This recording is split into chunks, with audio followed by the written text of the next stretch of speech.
র্যাবের নবনিযুক্ত মহাপরিচালক ব্যারিস্টার হারুন অর রশিদ বলেছেন, কেউ যদি ভুল ত্রুটি করে থাকে তার জন্য ফোর্স দায়ী নয়, এটি ব্যক্তিগত দায়। বুধবার দুপুরে গোপালগঞ্জের টুঙ্গিপাড়ায় জাতির পিতা বঙ্গবন্ধু শেখ মুজিবুর রহমানের সমাধিতে শ্রদ্ধা নিবেদন শেষে র্যাবের নবনিযুক্ত মহাপরিচালক এই মন্তব্য করেন। তিনি আরও বলেন, মাদক, জঙ্গি ও সন্ত্রাস দমন এবং রাষ্ট্রীয় নিরাপত্তা ও জনশৃঙ্খলা রক্ষায় র্যাবের রয়েছে গৌরবোজ্জ্বল ভূমিকা। এক প্রশ্নের জবাবে তিনি বলেন, একজন ব্যক্তির সঙ্গে র্যাবের ভাবমূর্তি নষ্ট হওয়ার কোনো সম্পর্ক নেই।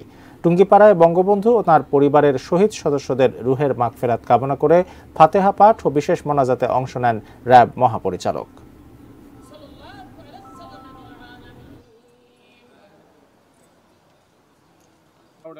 কেউ যদি কোনো ভুল ত্রুটি করে থাকে এটা কিন্তু ফোর্স এই দায় নেবে না, এর দ্বারা ইন্ডিভিজুয়াল। কাজে এইখানে তো আপনার এই একজন ইন্ডিভিজুয়ালের সাথে তো আপনার র্যাবের ভাবমূর্তির কোনো বিষয় নাই।